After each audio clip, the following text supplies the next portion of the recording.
안녕하세요. 여러분과 함께 본영어 문법편을 공부하고 있는 영어 김과연입니다. 자, 드디어 챕터 1부터 들어가게 될 건데요. 챕터 1은 sentences, 문장의 구조에 대해서 공부하게 됩니다. 자, 여기 보시면 유닛들이 뭐에 따라서 이루어져 있죠? 우리가 지난 시간에 배웠던 문장의 오형식에 따라서 구분이 되어 있습니다. 자, 지난 시간에 배웠던 것들을 제대로 공부하고 계신지 한 번만 복습해보고 지나가도록 하겠습니다. 자, 일단 제가 모든 걸 공부하기에 앞서서 품사라는 녀석과 문장 성분이라고 하는 녀석을 꼭 알고 있어야 된다라고 말씀을 드렸었는데요. 품사는 뭐였고 문장 성분은 뭐였죠? 품사는 비슷한 단어들의 부류다라고 말씀드렸습니다. 그래서 우리가 먼저 4가지 품사만 조져놓고 가겠다라고 말씀드렸는데 뭐가 있었죠? 명사가 있었고, 동사가 있었고, 형용사가 있었고, 부사가 있었습니다. 제가 너무 빨리 말한다 싶으면 잠깐 영상을 멈춰두고서 한번 직접 말해보고 직접 그려보고 나서 들으시는 것도 좋을 거예요. 자, 문장 성분이라고 하는 거 뭐가 있었죠? 주어가 있었고, 동사가 있었고, 목적어가 있었고, 보어가 있었다. 자, 그래가지고 각각의 품사라고 하는 것들은 의미적으로도 분류를 할 수 있지만 뭐로도 분류를 할 수 있다 그랬죠? 특정한 단어는 특정한 문장 성분, 특정한 자리에 들어갈 수 있기 때문에 어떤 단어가 어떤 문장 성분에 들어갈 수 있는지에 따라서도 분류할 수 있다 그랬죠. 즉, 주어 자리에 들어가는 품사는 뭐라고 부르겠다? 문장 성분 중 동사 자리에 들어가는 건 뭐라고 부르겠다? 이런 식으로도 분류할 수가 있다라고 했습니다. 자, 명사는 어느 자리에 들어가는 걸 명사라고 부른다 그랬죠? 주어 자리에도 들어가, 또 목적어 자리에도 들어가, 또 보어 자리에도 들어가. 동사는 어떤 애들? 동사 자리에 들어가는 애들. 형용사는 어떤 애들? 보어 자리에 들어가는 애들. 부사는 어떤 애들? 아무데도 안 들어가는 애들을 부사라고 한다고 했었죠. 그런데 이렇게 문장 성분을 구분하는 거 말고도 이 형용사랑 부사라고 하는 녀석들은 다시 형용사랑 부사라고 하는 녀석들은 따로 명칭을 더 붙여줄 수가 있었어요. 그게 뭐였죠? 수식어라고 하는 거였고, 수식어의 종류는 크게 2가지. 위에 나온 것처럼 형용사랑 부사로 나눌 수가 있는데 각각을 뭐에 따라서 나눈다 그랬죠? 수식, 대상에 따라서 나눌 수 있다라고 했습니다. 자, 형용사는 누구를 꾸며주고 명사를 수식해줄 수 있었고요. 부사는 명사 빼고 다 꾸며주는 걸 부사라고 했었죠. 근데 빼고 다라고 말을 하려면 뭐가 있어야 된다? 범위가 있어야 된다고 했었고, 그 범위는 뭐로 조져놓으면 된다? 우리가 지금 배운 유일한 품사 몇 개? 4가지. 4가지 품사보 명사, 동사, 형용사, 부사 중에서 명사 빼고 다니까 누구예요? 이 친구들. 누구? 동사, 형용사, 부사. 여기에 플러스 누구까지 알고 있으면 된다 그랬죠? 절, 전체까지. 이 절이라고 하는 건 뭐라 그랬는데? 유사 문장이라 그랬죠? 일단은 문장이라고만 알아두고 있으면 되겠다 까지 보시면 되겠고, 이러한 지식을 바탕으로 해서 우리는 모든 문장을 총 몇 가지로 분류할 것이다? 5가지로 분류할 거라고 했었고, 이런 거를 우리는 뭐라고 부른다? 문장의 오형식이다 라고 부를 수가 있다라고 했습니다. 이 문장의 오형식 한번 쭉 써볼게요. 1, 2, 3, 4, 5. 자, 여러분도 이 정도는 그릴 수 있어야 됩니다. 자, 문장의 오형식을 그림에 앞서서 모든 문장엔 뭐랑 뭐가 있다고 했었죠? 주어와 동사가 있다고 했었죠. 주어와 동사가 있고, 주어, 동사, 주어, 동사, 주어, 동사, 주어와 동사가 있다고 했습니다.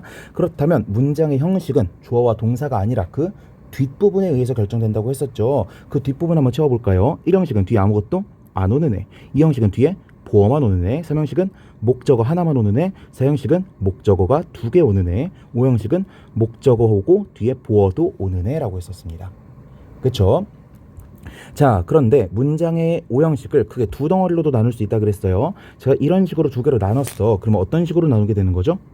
이 위에 있는 애들은 목적어가 없는 녀석들이고요. 아래 있는 애들은 목적어가 있는 녀석들이라고 했었습니다. 목적어가 없는 동사, 목적어를 가지고 오지 않는 동사를 우리는 뭐라고 부른다? 자동사라고 부른다라고 했었고, 목적어를 가지고 오는 애들을 타동사라고 부른다라고 했었습니다. 타동사를 외울 때 어떻게 배우면 된다 그랬죠? 타동사, 타타타, 티티티, VT가 타동사다. 이런 식으로 외우면 된다고 했었습니다. 됐죠? 자, 이런 식으로 분류해 놓은 것만 외우고 있어도 지난 시간에 공부했던 것들을 대충은 다 아는 거다라고 볼 수가 있겠습니다. 이러한 지식을 바탕으로 해서 한번 교재 들어가 보도록 할게요. 자, 뭐가 되게 많이 써져 있죠? 다 쓸 필요 없고요. 여러분들이 안다 싶으면 굳이 필기하지 않고 듣기만 하셔도 상관이 없겠습니다. 일단 유닛 1 같은 경우에는 문장의 1형식에 대해서 다루고 있습니다. 1형식은 어떻게 이루어져 있다? 주어와 동사로 이루어져 있다고 했고요. 주어 자리에 들어갈 수 있는 품사 뭐밖에 없다 그랬죠? 명사밖에 없다 그랬고, 동사 자리에는 동사밖에 못 들어간다라고 했었습니다. 그리고 뒤에 아무런 보어도 요구하지 않는다라는 의미에서 이러한 동사는 그냥 자동사라고도 부를 수 있지만 뭐라고도 부를 수 있다고 했었죠? 완전 자동사다라고도 부를 수 있다 까지 설명을 드렸었습니다. 한번 볼게요. 기본 형태 1번 문장 보니까 The boy smiled. 그 소년이 웃었다. 주어와 동사로만 이루어져 있죠. 2번 같은 경우에는 he, 주어, sat down, 동사라고 해서 그가 앉았다. 쉽죠? 이렇게 주어와 동사만 덩그러니 나와 있는 녀석들을 우리는 1형식 문장이라고 부르게 되고요. 이런 문장은요 사실 많진 않습니다. 1형식으로만 사용되는 동사가 그렇게 많진 않아요.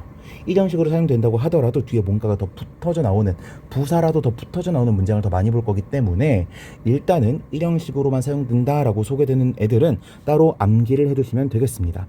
그게 바로 이 친구들이죠. 오케이. 이 친구들은 특히 여러분들이 잘 공부해 두셔야 됩니다. 왜냐하면 나중에 수동태라는 것을 배우게 될 텐데요. 잠깐 한번 보고 올까요? 52페이지. 수동태라고 하는 것들을 보시게 되면은 52페이지. 죄송합니다. 아래 보면은 수동태로 변환하지 않는 경우라고 되어 있는 게 있죠. 어떤 경우에 수동태로 변환하지 않는다고 되어 있죠? 여기 보니까 자동사라고 되어 있죠. 자동사 같은 경우에는 애초에 수동태로 못 쓰이는구나. 그런데 앞에 10페이지에서 이 happen 같은 녀석은 자동사라고 배웠으니까 자동사는 수동태로 쓸 수가 없겠다. 그쵸? 근데 여러분들이 아직은 수동태가 뭔지 모를 테니까 일단 그냥 듣기만 하고 지나가시면 되겠고요. 자, 보겠습니다. 1형식 문형으로만 사용되는 주요 동사라고 되어 있고 occur, appear, rise, die, fall, sit down, run away 이런 단어들이 전부 다 1형식 동사라고 했었죠. 그래서 나중에 수동태 파트에서 배우겠지만 수동태는 비동사 플러스 pp의 형태를 띠게 되는데, 그래서 제가 여기에 전부 다 이렇게 써놓은 겁니다. was occurred 이런 식으로 쓰면 안 되고 was appeared, was died 이런 식으로 쓰면 안 된다라고 적어 놓은 거예요. 어렵지 않죠? 일단 이 녀석들은 뒤에 어떠한 문장 성분도 오면 된다 안 된다? 안 된다라고 했습니다. 이 중에서도 여러분들이 꼭 추가로 알아둬야 되는 게 뭐 있다면 occur, appear 이 친구들 문법 문제 잘 나오고요. rise 이 친구 굉장히 잘 나오고요.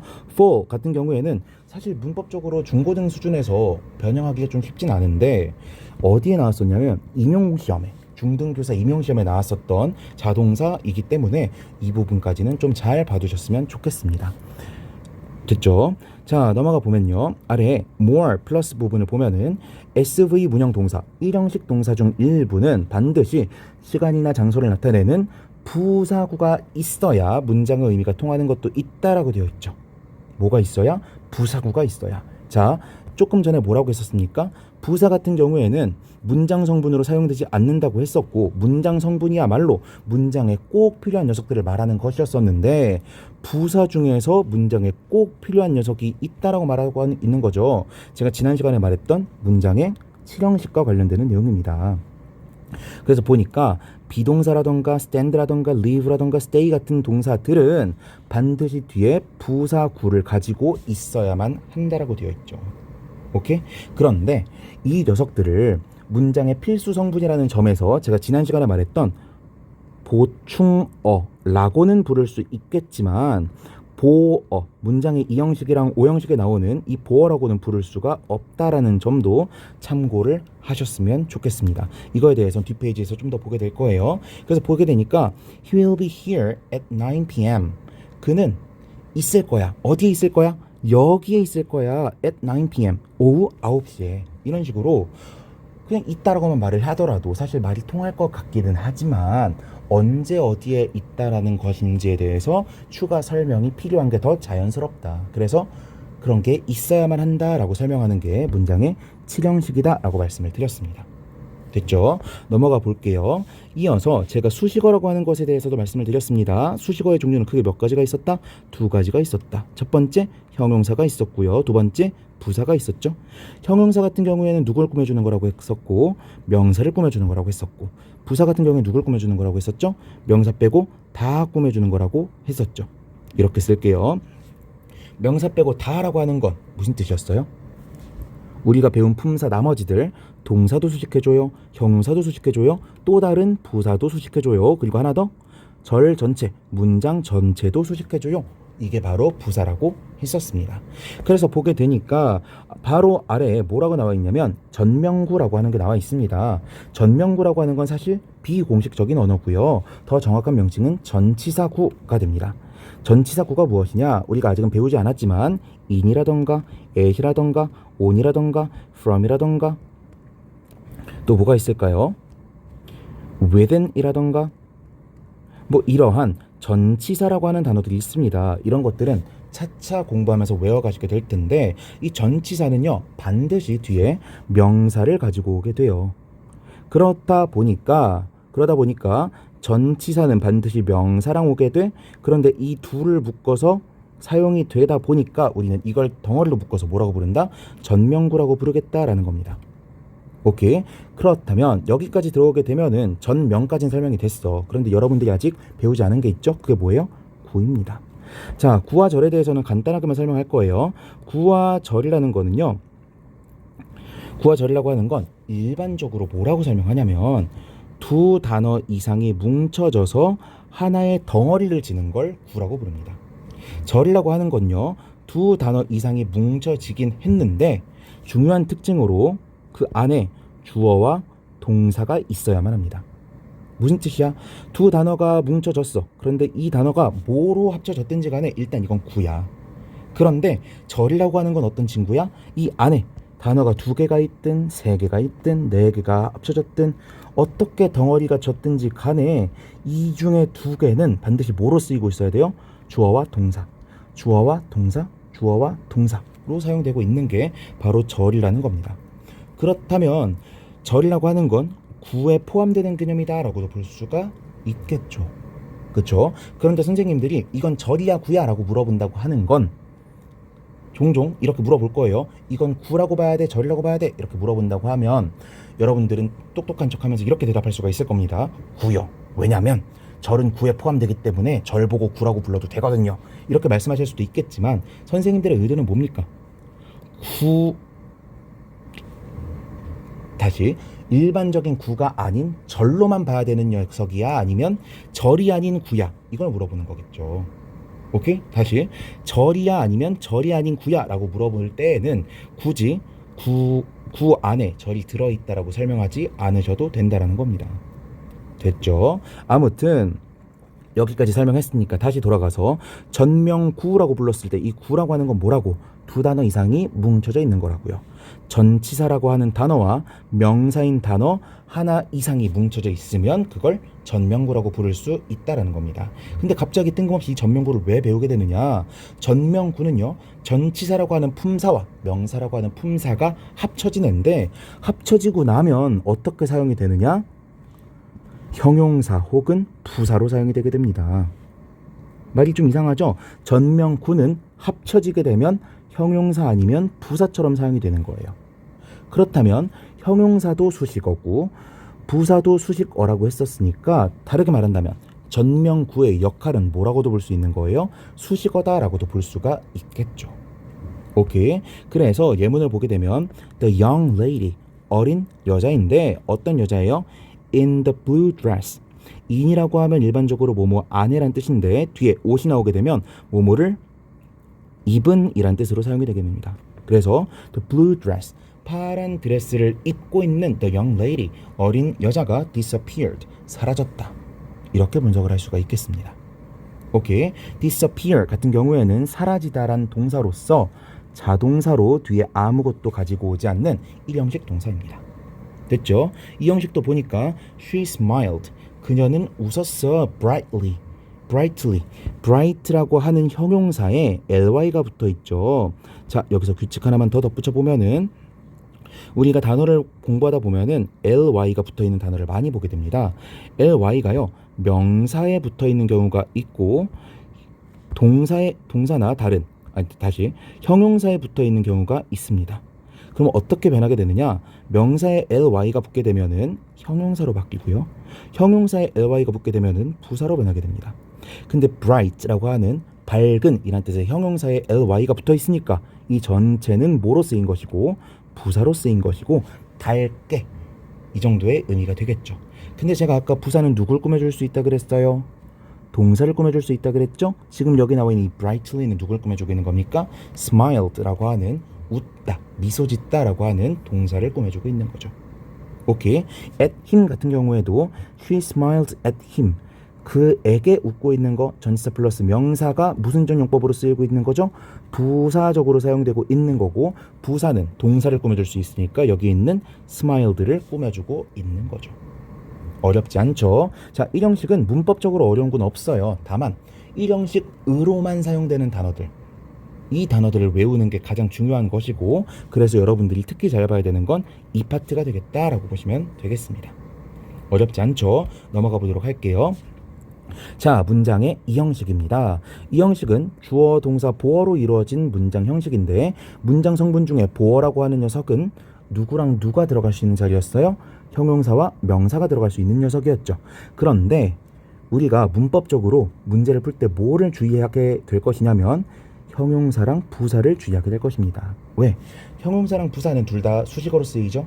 그리고 앞에서 봤던 것처럼 명사에 ly가 붙으면 형용사, 형용사에 ly가 붙으면 부사 이런 식으로 되게 비슷한 형태를 가지고 있어요.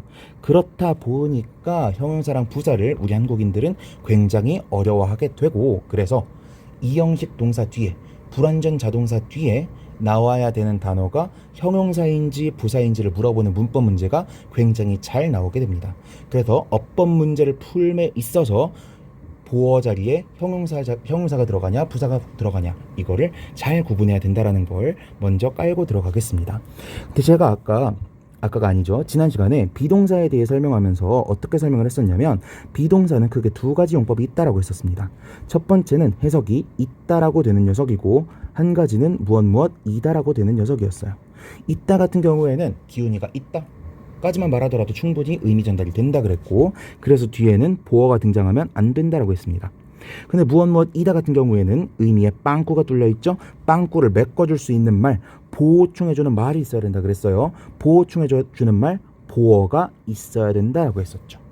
그러면서 제가 이 빈자리를 채워주는 말이라는 의미로 보어를 설명을 했었습니다.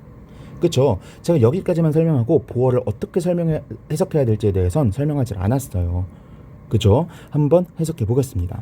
The girl, 소녀는요, become의 과거형이죠. 무엇이 되다란 뜻이에요. A writer, 작가가 되었다. Later in life, 삶의 나중에 작가가 되었습니다라는 거죠. 오케이? 자, 이런 식으로 이 보어 같은 경우에는요, 앞에 나와 있는 동사의 빈자리를 그대로 채워 넣기만 하면 됩니다. 작가가 되다. 어렵지 않죠? 그런데 해석이 두 가지로 나뉠 수가 있어요. 제가 아까 보어 자리엔 누구랑 누가 올 수 있다 그랬어요? 명사랑 형용사가 올 수 있다 그랬죠. 지금 writer 같은 경우에는 명사가 보어로 쓰인 경우인데 만약에 뒤에 sad와 같은 형용사가 나오게 되면 어떻게 될까? sad는 슬픈, 니은으로 끝나는 게 형용사라 그랬죠. 그럼 그대로 붙여보면 슬픈 되다. 뭔가 좀 이상하게 해석이 되죠. 한국어적으로는 좀 이상하게 해석이 됩니다. 그래서 저는 규칙 하나를 추가해서 말씀드릴 거예요. 이런 비동사와 같은 불완전 자동사, 그냥 비동사로 쓸게요. 비동사 다음에 형용사가 오게 되면요, 이거를 하나의 동사처럼 해석하시면 됩니다. 그러면 슬픈이다, 슬픈 되다, 슬프게 되다 이렇게 해석하지 말고 뭐라고 해석하면 되는 거예요? 슬프다라고 해석하시면 되겠죠. 오케이. 나중에는 해석이 조금 더 자연스러워지면 영어 문장을 보는 게 조금 더 자연스러워지면 굳이 이런 걸 신경 쓰지 않더라도 자연스럽게 해석이 될 텐데 당장은 해석이 버벅일 수밖에 없으니까 임시로 사용하는 규칙이다 라고만 보시면 되겠습니다. 아시겠죠? 여기 아래에 제가 말씀드렸던 내용들이 설명이 되어 있는 거고요. 여기에 보시면 보어라고 되어 있으면서 우리끼리의 약속이라고 되어 있죠. 자, 제가 지난 개괄 시간에 뭐라고 말씀드렸냐면 이 동사 뒤를 따르는 이 녀석들을 전부 다 보충어다라고 말씀을 드렸고요. 이 보충어는 동사의 의미를 완성시키기 위해서, 동사의 형태를 완성시키기 위해서 꼭 나와야 되는 녀석들이라고 했었습니다. 그쵸? 근데 이 보충어를 영어로 뭐라고 하느냐? complement라고 부르게 됩니다. 그런데 이 complement라고 하는 단어가요, 다른 곳에서 사용이 돼요. 뭐냐면 보어도 영어로 complement라고 부릅니다. 아, 선생님, 그럼 둘이 같은 단어인데 왜 둘이 구분해서 부르고 있는 거죠? 자, 사실은요, 영어 원서들에서는요, 보충어를 complement라고 부르는 경우에는 보어를 complement라고 부르지 않아요. 반대로 말하면 보어, 이 이형식 동사 뒤를 따르는 complement라고 하는 녀석을 상정할 때는 보충어라는 표현을 굳이 사용하지 않습니다. 그런데 저는 굳이 이걸 사용하고 있는 거예요. 왜? 동사 뒤를 뒤따르는 필수 성분이라고 부르면 너무 기니까 보충어라고 줄여 부르고 있는 거고요. 비동사 뒤에 나오는 거를 보어라고 부르고 있는 거예요. 그래서 제가 앞으로 보충어라고 부르는 경우에는 동사 뒤를 따르는 모든 것이라고 보시면 되겠고요. 보어라고만 부르는 경우에는 비동사나, 그러니까 이형식 동사나 오형식 동사 뒤에 나오는 보어만 가리키는 것이다 라고 보시면 되겠습니다. 이건 우리끼리 약속이고요. 다른 선생님들이 보충어나 보어를 사용할 때는 조금 다르게 쓸 수도 있으니까 이거는 강의를 들으실 때마다 조금씩 구분해서 보시면 되겠습니다.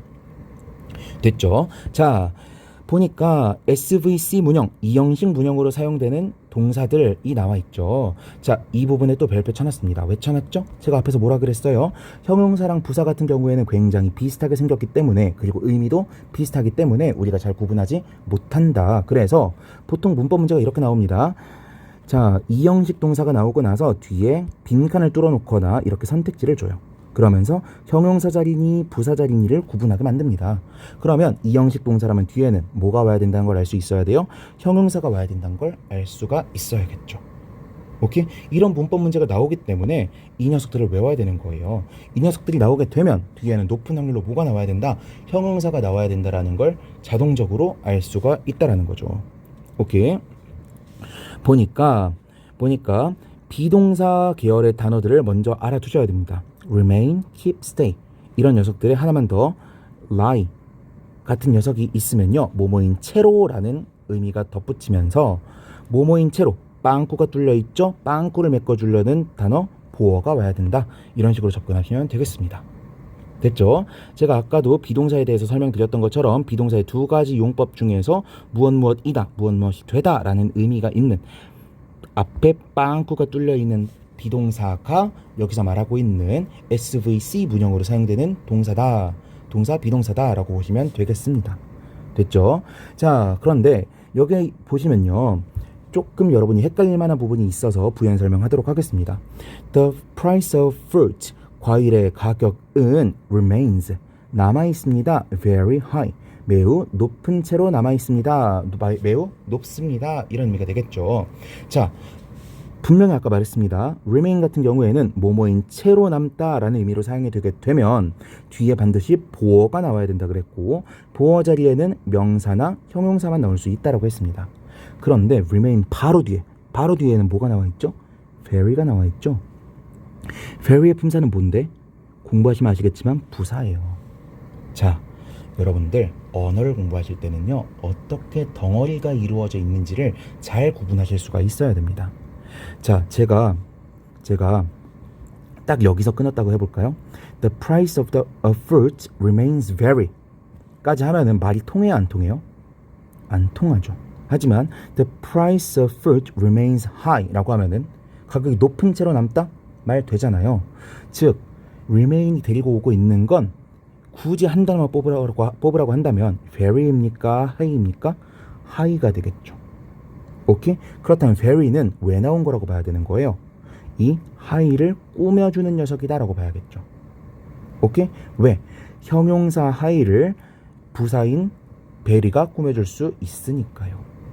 오케이. 그렇다면 혼동을 줄이기 위해서 remains의 보어로 나오고 있는 녀석은 사실은 very도 아니고 high도 아니다 라고 말해야 됩니다. 뭐라고 말해야 되냐면 very high라고 하는 하나의 형용사 구를 가지고 오고 있다고 봐야 되고, 형용사 구가 보어 자리에 나타나고 있다라고 설명하는 게 옳은 겁니다. 이것에 대해서는 제가 나중에 차차 설명할 기회가 있다면 더 덧붙여서 설명을 드릴 텐데, 일단은 이렇게 분석을 하시면 되겠어요. 오케이?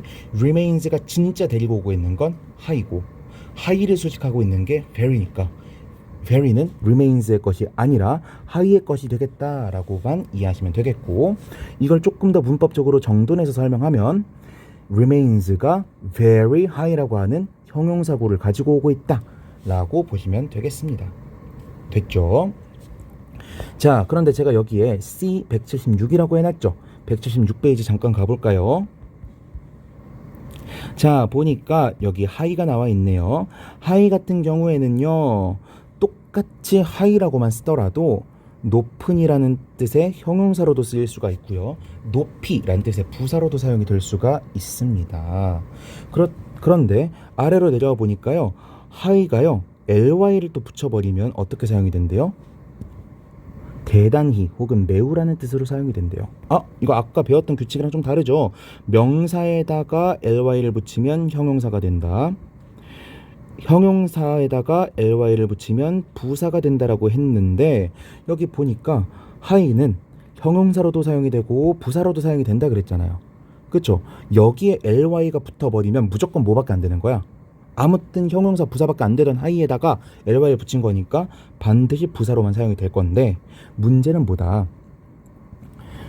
문제는 high가 부사로 사용될 때랑 highly가 부사로 사용될 때랑 의미가 다르다는 겁니다. 그래서 이 두 단어를 우리는 공부할 때 반드시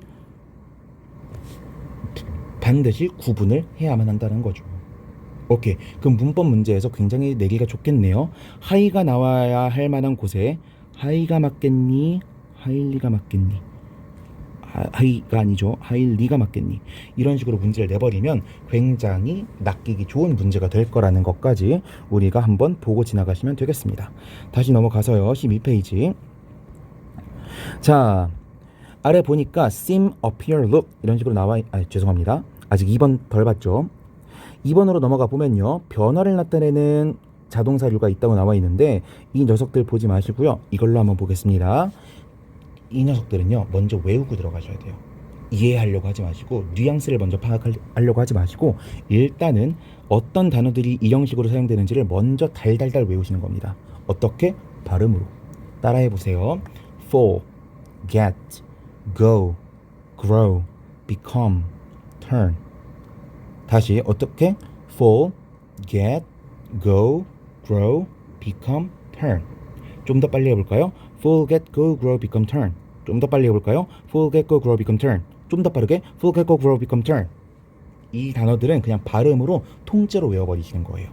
오케이? 통째로 외워놓고 나니까 얘네들이 뭔가 특이하니까 외운 것 같은데 라는 생각이 들 텐데, 이 중에서 become이 딱 들어있죠. become 무슨 뜻입니까? 뭐뭐가 되다는 뜻이잖아. 내가 발음으로 외우다 보면은 얘를 왜 외웠는지 까먹을 때가 있어요. 그런데 이 사이에 있는 내가 너무 잘 알고 있는 단어 become을 통해서 이 단어들은 전부 다 어떤 단어들이었다를 기억하시면 되는 거예요. 되다라는 뜻을 가진 단어라는 걸 기억하시면 되는 겁니다. 근데 뭐뭐가 되다라는 단어에는 빵꾸가 뚫려있네? 그러니까 뒤에는 보어가 와야 된다는 것까지 차근차근 이해해서 기억하시면 되는 거죠. 오케이? 이해라고 하는 게 반드시 처음부터 논리적으로 기억하는 것만 이해가 아니에요. 여러분이 일단 달달달달 외워놓고 나서 그 달달달 외운 것을 통해서 하나하나 끄집어내는 것도 일종의 이해가 될 수가 있습니다. 아시겠죠? 자, 이 아래에 이제 인식 관련된 거 보니까 seem, appear, look 이런 애들은 전부 다 뭐뭐처럼 보이다 라는 뜻이라고 되어 있죠. 외우시면 돼요. 뭐뭐인 것 같다, 뭐뭐처럼 보이다, 뭐뭐처럼 빵꾸 뚫려 있으니까 뒤에는 보어가 나와야겠네. 됐죠? 이런 것도 외우시면 되는 거고요. 여기 있는 문장들 중에서 이 친구는 잠깐 한번 볼까요? 우리가 look만 하더라도 우리가 보다라고 종종 외우지만, 그리고 사실 look만 하더라도 보다라고 쓰이지 않는 건 아니지만 앞으로 문법을 공부함에 있어서는 이렇게 기억하실 거예요. look은 무조건 뭐뭐처럼 보이다입니다. 다시, look은 무조건 뭐라고요? 뭐뭐처럼 보이다라고. 그렇다면 우리가 보다라고 알고 있는 단어는 뭐라고 기억해야 되냐? look at까지 붙은 게 보다란 의미라고 기억하시면 되겠습니다. 선생님, 문법 시간에만요? 네, 문법 시간에만요. 여러분들이 그냥 길을 지나가다가 저것 좀 봐 라고 할 때 look 이라고 하면은 뭐처럼 보이다 라는 뜻으로 사용한 게 아니라 저거 봐봐 라는 뜻으로 사용한 게 맞습니다. 이런 식으로 사용되는 거 맞아요. 그런데 우리가 일반적으로 보는 문장에서는 look 이라고만 하면 뒤에 목적어를 가져오는 게 아니라 보어를 가지고 오는 이형식 동사라고 생각을 하셔야 되겠고요. look at 이라고 하면은 뒤에 목적어를 가지고 오는 사명식 동사다 라고 구분을 하시면 되겠습니다. 아시겠죠? 일단 그렇게 외우시는 거예요.